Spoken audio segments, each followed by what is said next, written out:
ముద్దమందారం. ముద్దమందారం ఆకులు, ఈ యొక్క ముద్దమందారం పూలు గుడక ఒక లీటర్ ఆయిల్ తీసుకోవాలనుకుంటే, మనకు ఒక లీటర్ తయారు చేసుకోవాలనుకుంటే మనము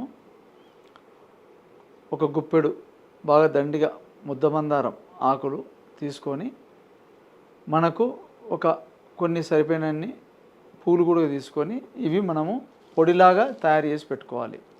అంటే నీడలోనే ఆరిపోవాలా, నీడలోనే బాగా డ్రై చేసి పొడి తయారు చేసుకుంటే ఆ పొడి అనేది మనకు ఆయిల్కి సరిపోయినంత వేసుకోవచ్చు.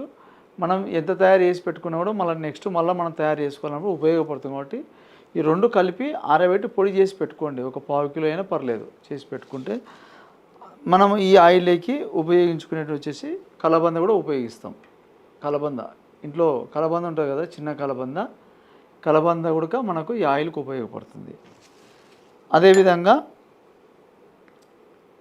నీలి ఆకు, గుంటగలగరాకు, బృంగరాజ అంటారు, గుంటగలగరాకు, నీలి ఆకు రెండు కలిపి నీడలో ఆరబెట్టుకొని పొడి చేసుకుంటే ఈ విధంగా పొడి తయారవుతుంది అన్నమాట. చూర్ణం ఈ విధంగా తయారవుతుంది.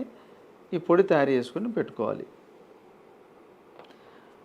అదేవిధంగా ఈ పొడిలో వచ్చేసి మనకు మెంతులు, వట్టివేర్లు,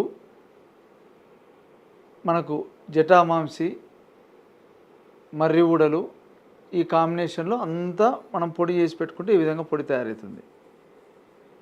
ఈ మొత్తం ఇవన్నీ పొల్లతోనే మనం వైద్యం చేసేది.